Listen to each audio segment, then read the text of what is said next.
Well, good afternoon. This is the Midday News on Rajya Sabha TV. I'm Ashwarya with you. Let us start with the headlines. College campuses should not be made arena of violence and hate, says Vice President M Naidu. Pays homage to Vishweshwar Tirth Swami in Vrindavan.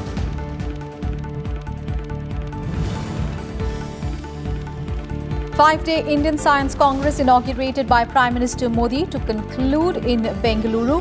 Vice President M Naidu to address valedictory function today.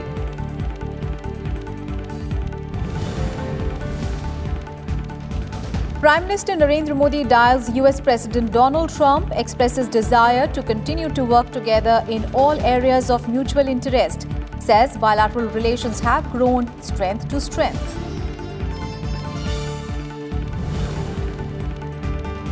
US denies visa to Iran foreign minister to attend United Nations meet. NATO stands with the US after assassination of Iranian commander Soleimani. Warns Tehran that new conflict would be in no one's interest. And after Guwahati T20 abandoned, India and Sri Lanka to face off in Indore today. Jasprit Bumrah back in the Indian squad after a 4-month absence. Vice President M Naidu has asserted that universities and college campuses must not become safe havens for the politics of hate and violence to thrive. He said this while releasing a compendium on the National Assessment and Accreditation Council during its Silver Jubilee celebrations in Bengaluru today. And at the event, he stressed that the academic endeavours and co-curricular initiatives must attain primacy in universities and not factionalism and divisive tendencies. Quality of the higher education is very important. And also the universities need to maintain decorum, decency, standards, peace. I am really disturbed of what is happening in one or two universities across the country. They are into the news for wrong reasons. More than 900 universities are there. Happy that most of them are focusing their attention on studies, on academics. Nothing wrong in discussing ideologies. Discuss only. Implementation should be outside. And earlier, the Vice President visited a mechanized kitchen facility at Adamya Chetna in Bengaluru. And addressing the gathering, Vice President Naidu said that it is a fact that despite considerable progress made by the nation in various fields in the past 7 decades, malnutrition remains a major concern. He addressed that Adamya Chetna is a noble effort. Its focus on food, education and health can serve as a role model for others to create a healthy India. The Vice President also mentioned about the Poshan Abhiyan or the National Nutrition Mission by the government. Adamya Chetna, an organization, serves hygienic and nutritious food to over 1.5 lakh children daily. It is aimed at improving the nutritional intake of children and strives to build a healthy nation. The malnutrition perpetuates the vicious cycle of poverty and affects the economic development. The Poshan Abhiyan, or the National Nutrition Mission by the Government of India, recently I had an occasion to participate in that program, invited by Srimati Smriti Irani, is playing a major role in improving nutrition indicators across India. I launched the Poshan Abhiyan anthem at a Women-Child Development Ministry event to spread awareness about the issue of malnutrition. Here, the role and work of organizations like Adamya Chetna becomes very important in supplementing the government's efforts. And in the morning, the Vice President visited Vrindavan to pay homage to Vishweshwar Tirth Swami of the Pejawar Mutt. And addressing the gathering, Vice President Naidu described Swami as a role model for the devoted social service. He appealed to everyone to follow the path shown by Swami and his work towards building a casteless society in India. The Pejawar Mutt this year passed away at the age of 88 on 29th of December last year, and his mortal remains are kept in Vrindavan in Bengaluru. I had the fortune to be blessed by Sri Pezavara Visvesarthyadha Swamiji. He was a true embodiment of the teachings of Srimad Bhagavad Gita. His was a life dedicated to purity of the cultural, religious and social values of our present-day society. Pezavara Swamiji believed in the Gandhian principle of service to humanity is service to God. His great and selfless deeds exemplified these noble ideas. And the 107th edition of the Indian Science Congress will conclude today in Bengaluru. Vice President M. Venkaiah Naidu is in Bengaluru to address the concluding session of the 5-day Indian Science Congress. Earlier, Vice President Naidu arrived in Bengaluru on Monday for a 2-day visit. The Indian Science Congress was inaugurated by Prime Minister Narendra Modi on 3rd of January. Over 15,000 delegates, including 8,000 students from across the country and 74 scientists from abroad are also participating in the convention. On to some other news now. Prime Minister Narendra Modi spoke with US President Donald Trump and expressed his desire to continue to work with him to enhance cooperation in areas of mutual interest. In a released statement by the Prime Minister's office, Prime Minister Modi conveyed his New Year's greetings to the US President. Prime Minister Modi also highlighted the significant progress made in deepening the strategic partnership between the two countries in the previous year and expressed his desire to continue to work with President Donald Trump for enhancing cooperation in all areas of mutual interest. Meanwhile, US President Donald Trump wished the people of India prosperity and progress in the new year.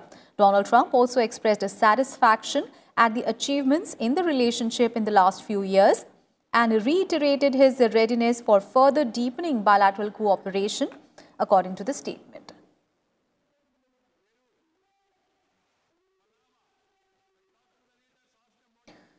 Prime Minister Narendra Modi has said that his government is aiming to allow the industry create wealth fearlessly in a transparent environment. Speaking at the centenary celebrations of Kirloskar brothers, Prime Minister Modi said that the government is trying to remove all obstacles for the industry and also rid the industry of a web of laws. He said that the government is trying to bring in transparency, efficiency and accountability in the tax system and reduce human interface with the tax department. He said that the government has already reduced corporate tax to its lowest so as to propel corporates to invest. Prime Minister Modi also said that his government is standing shoulder to shoulder with India Inc. in its attempt to expand businesses. He also said that the target to nearly double the size of the Indian economy to $5 trillion is just a phase and the targets are bigger and higher. साथियों, कुछ कर गुजरने की ये भावना, जोखिम उठाने की ये भावना, नए नए क्षेत्रों में अपना विस्तार करने की ये भावना आज भी हर भारतीय उद्यमी की पहचान है। आज जब हम एक नए वर्ष में प्रवेश कर रहे हैं, नए दशक में प्रवेश कर रहे हैं, तो मुझे ये कहने में कोई हिचक नहीं है कि ये दशक भारतीय उद्यमियों का होगा, भारत के एंटरप्रेन्योर्स का होगा। $5 ट्रिलियन की अर्थव्यवस्था का लक्ष्य तो एक पड़ाव है। हमारे सपने और बड़े हैं, हमारी उम्मीदें और बड़ी हैं, हमारे लक्ष्य और बड़े हैं। 2014 के बाद से देश में निरंतर ये प्रयास हुआ है कि भारतीय उद्योग जगत के सपनों को, उनके विस्तार को किसी रुकावट का सामना न करना पड़े। इस दौरान हर फैसले, हर कार्रवाई के पीछे एक ही सोच रही है कि भारत में काम करने वाले हर उद्यमी के सामने की हर प्रकार की रुकावट दूर हो, उसके लिए एक बेहतर बिजनेस एनवायरनमेंट बने।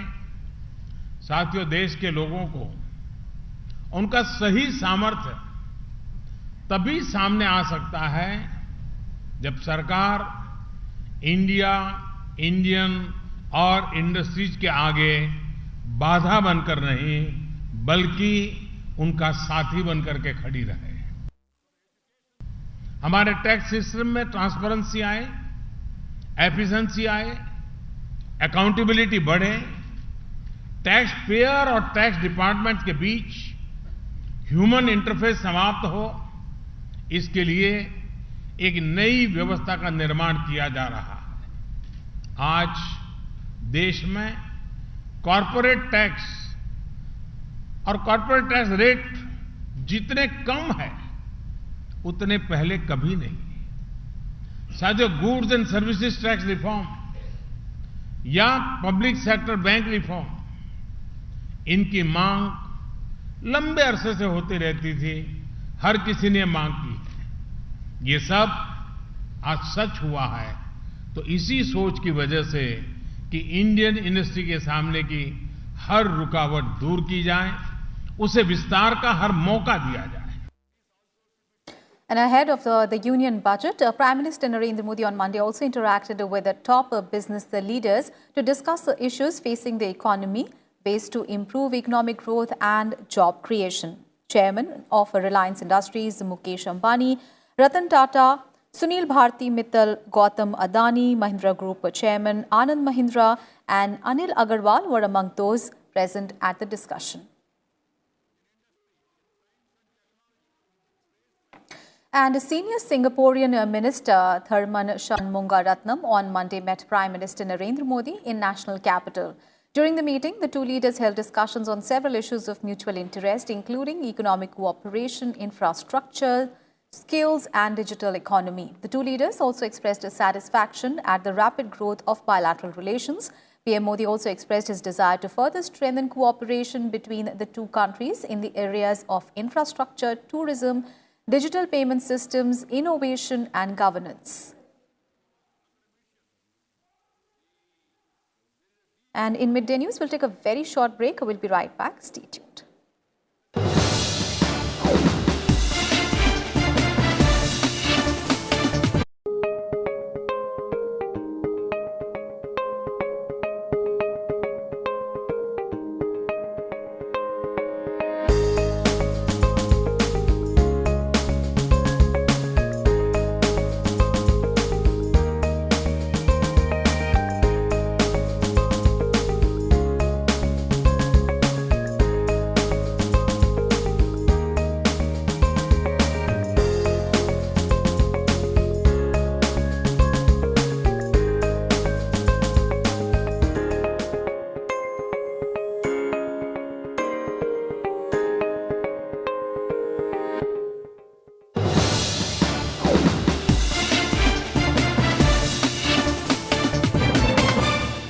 Information and Broadcasting Minister Prakash Javadekar today conferred the first Antarashtriya Yoga Divas Media Samman to 30 media houses in New Delhi. Addressing the event, Prakash Javadekar said that yoga is the identity of India in the world and it is a great tool for preventive health. He said that it is the responsibility of the media to propagate the good things in society. He has also lauded the role of media in creating awareness about yoga. 11 awards were conferred under the category of Best Media Coverage of Yoga in Newspapers and 8 awards under the category Best Media Coverage of Yoga in Television, while 11 awards were conferred under the category of Best Media Coverage of Yoga in Radio. The ministry had constituted the award in June last year to mark the contribution of media in spreading the message of yoga. यह आज पहला सम्मान इस तरह का है और अनोखा है। मुझे अच्छा लगा कि देश भर के 132 समाचार पत्र, रेडियो और टीवी ऑर्गेनाइजेशंस ने इसमें अपने एंट्रीज भेजे कि हमने अच्छा काम किया है। 30 लोगों को पुरस्कार दिया है। यह मुझे लगता है देश के मीडिया के अच्छे काम के लिए समाज उनका भी सम्मान करता है। ये भी पहला गौरव है, ये भी पहला काम। News from Jammu and Kashmir. One terrorist has been killed in an encounter with the security forces in Avantipora area of Pulwama district of Jammu and Kashmir today. The security forces recovered arms and ammunition from the site of the encounter. The Kashmir police said that the identity and affiliation of the terrorists is being ascertained.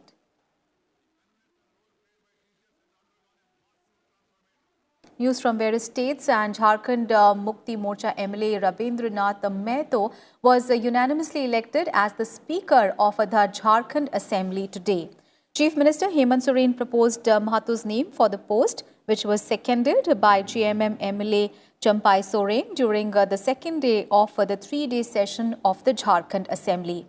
Earlier, Chief Minister Hemant Soren took oath as member of Jharkhand Assembly from Barhet seat.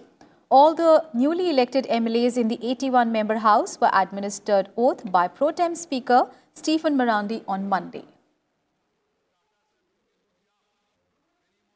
On to some other news now. India has summoned Pakistan's acting High Commissioner over Nankana Sahib attack and the killing of a Sikh youth there. India summoned Pakistan's Charge d'Affaires Syed Haider Shah to the Ministry of External Affairs in New Delhi to lodge a protest. And the incident of a violent mob attacking the Gurudwara occurred on Friday when the main accused, along with a group of people, laid siege to the worship place. The MEA also protested the killing of a 25-year-old Sikh man identified as Ravinder Singh, who was allegedly murdered in Peshawar.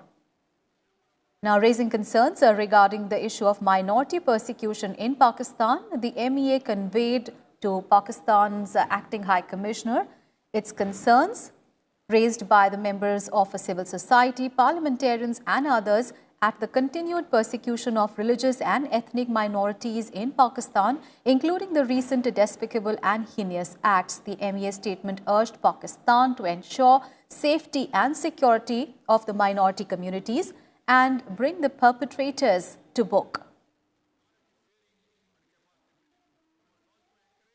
And External Affairs Minister S Jaishankar held discussions over regional issues with his Jordanian counterpart on Monday. He said the telephonic talk on bilateral relations and regional issues reflected the close and warm ties between India and Jordan.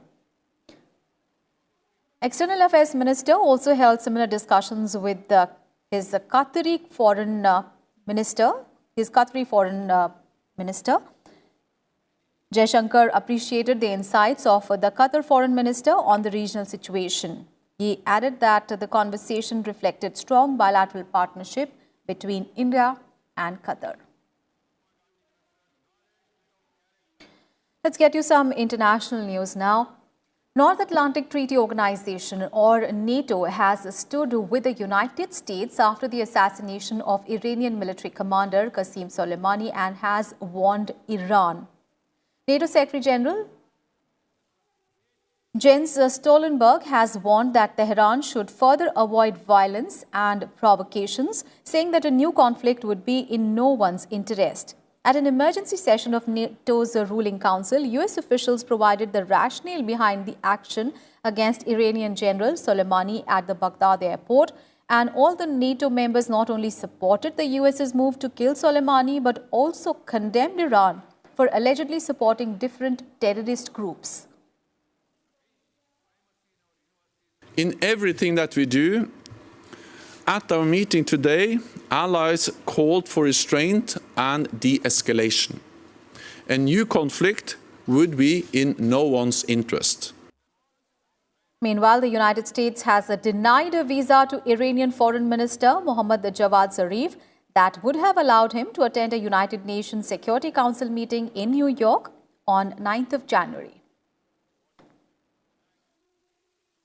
On to some other news. 2010 to 2019 was India's warmest decade on record, with the temperatures in the country rising 0.36 degrees Celsius more than average. Now, Indian Meteorological Department also informed that the year 2019 was the 7th warmest on record and 22nd straight year of higher than average annual temperatures. The year 2019 also witnessed some extreme weather conditions, but the warmest year on record was 2016.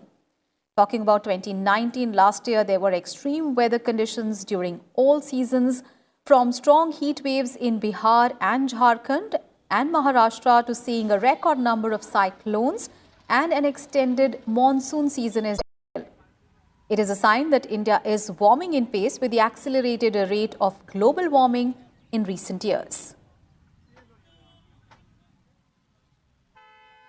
Meanwhile, a cold wave of conditions prevailed in most parts of North India, with the rains lashing plains and a fresh bout of snowfall occurring at hilly areas. The Meteorological Department said today that most of the higher reaches of Himachal Pradesh, including Shimla, Kufri, Manali, received fresh snowfall, which brought much cheer for the tourists, but around 100 roads have been blocked in the entire state due to snow.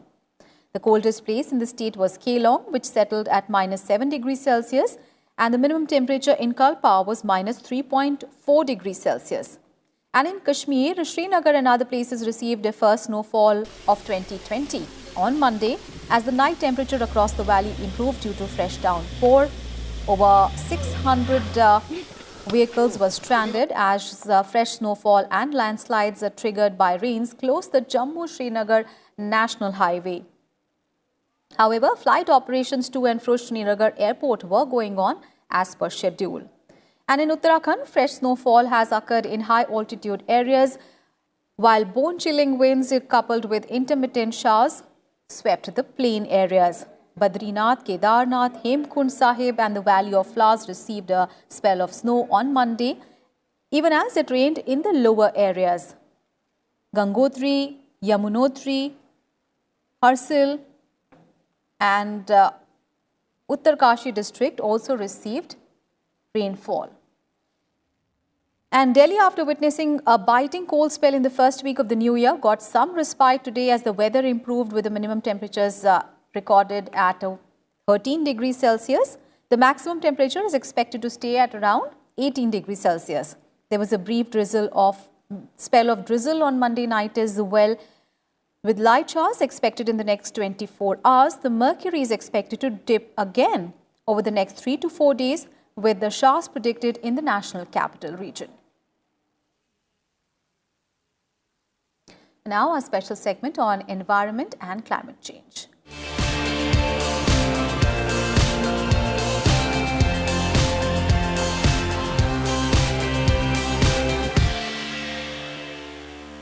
While severe cold wave conditions continue to prevail in North India, the coastal district of Alappuzha in Kerala is experiencing extreme hot conditions.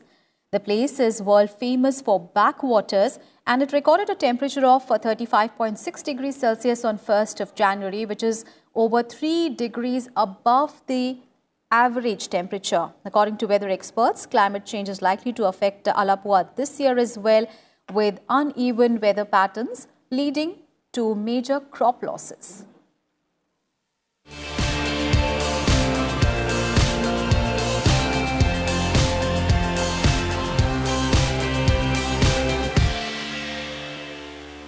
Now to some sports news now. The second T20 international of the three-match series between India and Sri Lanka will be played at Holkar Cricket Stadium in Indore today evening. The first T20 match was called off without a ball being bowled due to the wet outfield caused by a spell of heavy rains in Guwahati on Sunday. However, there is no rain threat for today's match in Indore. Indian spearhead Jasprit Bumrah and opener Shikhar Dhawan will be under spotlight as both of them return to the field from their respective injuries.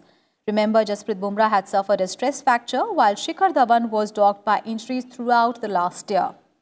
And the third and the final game is scheduled to be held in Pune on the 10th of this month. And with that, we wrap up this edition of Midday News. Thanks for watching.